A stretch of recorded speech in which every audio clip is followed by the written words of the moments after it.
You see, last night in Atlanta, we saw something I've never seen before in my lifetime. Has it existed before? Probably. Probably somewhere in America. But I've never seen this. I've never seen a major political or a major institution of any kind push back hard and make the left eat their choices, make the left actually suffer the consequences of their choices. And we saw that take place in Atlanta last night. Just to do a quick recap, I'm not going to show you the video again.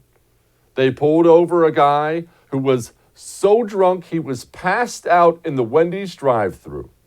All right, this isn't a guy who pulled off in the local truck stop to catch some Z's because he had one too many. He went for a quick Frosty in the middle of the night, passed out. The man's out on parole with a horrifically violent past, chooses to fight the cops when they're putting handcuffs on him, steals one of their tasers in the scuffle, turns around, shoots it at the cops shoot him. Atlanta decides it's murder? Wait, what? It's insane.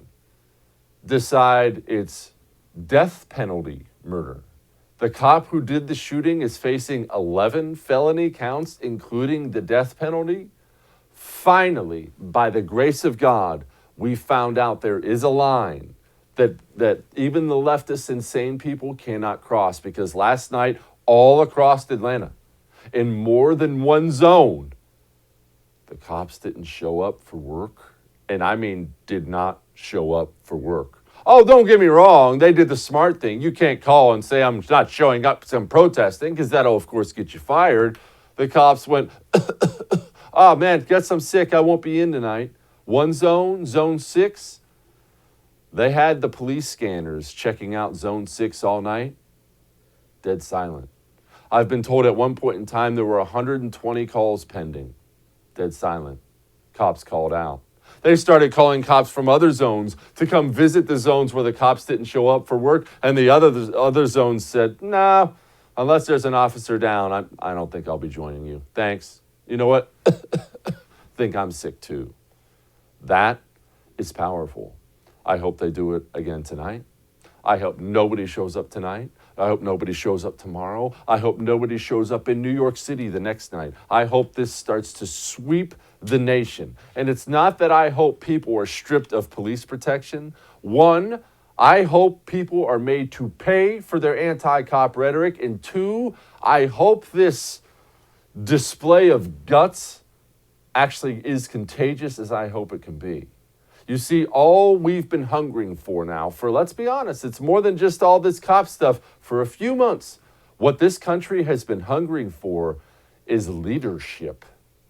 I don't care if that offends the politician you love the most. This country has been dying for somebody to stand up and strongly push back against this insanity. I'm not talking about a couple mean tweets. I'm talking about serious pushback. And if that has to come from the Atlanta Police Department, then so be it. Let us hope this catches on and people wake up and realize it's time to fight now. We've lost the culture war. We had better fight now before these nut jobs make sure we are dead and gone within 10 years. I love Atlanta's police, by the way, doing damage control last night. They put out this statement once everybody found out the cops weren't showing up to work. Earlier suggestions that multiple officers from each zone had walked off the job were inaccurate. The department is experiencing a higher than usual number of call-outs with the incoming shift. We have enough resources to maintain operations and remain able to respond to incidents. That is definitely what you call sugarcoating it. Now, I'm not criticizing the police department for that tweet either. What are they supposed to say? Yeah, we're in trouble here. Guess it's open season. Go rob and loot. You have to put out that message, but we all know what the deal is, don't we? The Atlanta mayor knows what the deal is. Across the country, morale is down with police departments, and I think ours is down tenfold. This has been a very tough few weeks in Atlanta, and with the tragedy of Mr. Brooks, and then on top of that, the excessive force charges that were brought against the officers involved with the college students. There's a lot happening in our city, and our police officers are receiving the brunt of it, quite frankly. Yeah, whose fault is that? Whose fault is that? You can't even in that interview say the tragedy of Mrs. Brooks. That's how you're going to present that? How about the tragedy of resisting arrest after you pass out in the Wendy's drive-thru when you're on parole for other felonies? Gosh, this country.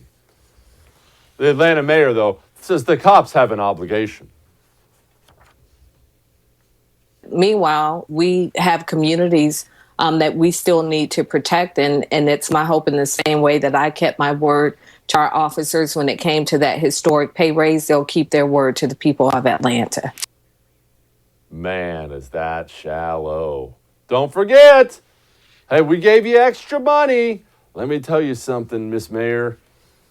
I strap on a weapon and body armor every single day and wade through the muck of society every single day, and I end up having a violent confrontation with one, and the leadership of my city not only doesn't back me, tries to take me to the lethal injection bed.